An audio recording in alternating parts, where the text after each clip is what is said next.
Well, hello there, my little alternate realities, and welcome back to 31 Films of Halloween, day 22. That probably didn't look right, but you know what I meant. If you like this video, and I know you do, you can follow my YouTube channel at Another Scream Queen 76. Please and thank you. So today I'm going to be talking about a science fiction, thriller, horror hybrid that you just squish it and mash it together and just knead it like dough, and you bake it and you get this big fluffy ass biscuit called Coherence from 2013.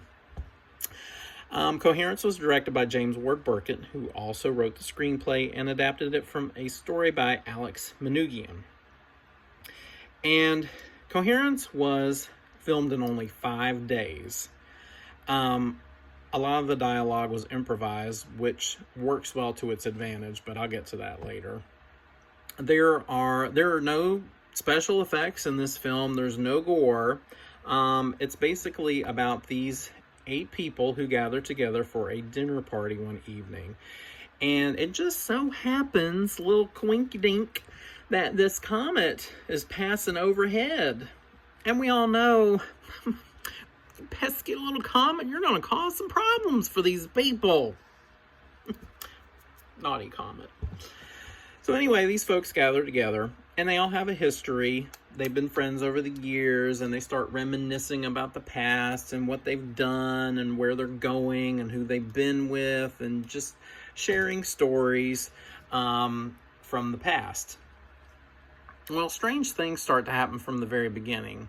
One of the attendees, she is talking to her boyfriend on her cell phone, and the call drops, and then the screen on her phone just cracks. Well, she just, blames the comet. Just blame the comet. Comet ain't done nothing but sailing through the sky, just being all shiny and briny and just sparkly. But, it's Comet's fault. And so when she gets to the dinner party, she finds out that her boyfriend's ex will be there. I'd have gone home. I've been like, peace, I'm not going to do this. I'm not going to have any drama.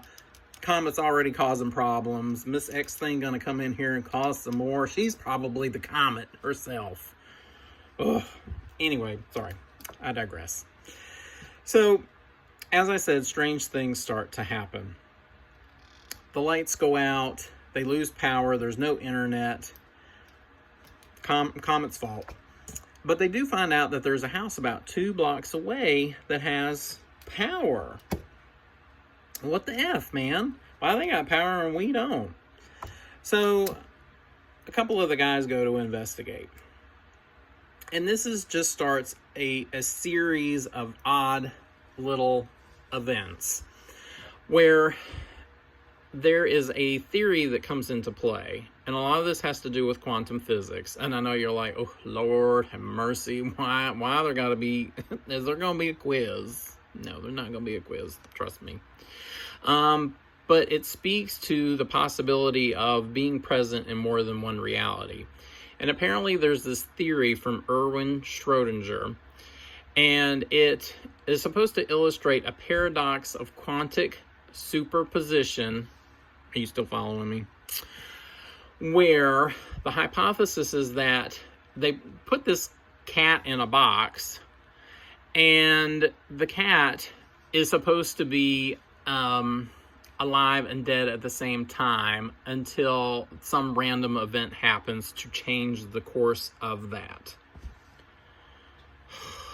This is what Google told me. I had to look this mess up. I mean, they explained it in the film, but I was like, Lord, I need a refresher because I can explain this to people.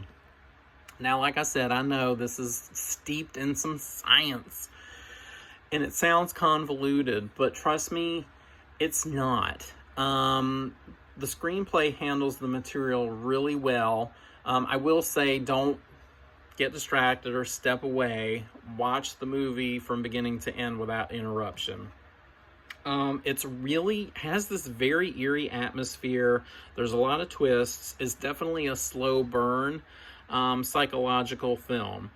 And the way it's directed, you almost feel like a voyeur into these people's lives and how they are responding to all these different events that happen throughout the film. And I really enjoyed this way more than I thought I would. There's a lot of dread that happens, and there's a lot of tension and conflict between these different personalities. There's some fights, there's some arguments, but then there's some truly like, whoa, what was that kind of moment? I will probably give this movie 4.25 pumpkins.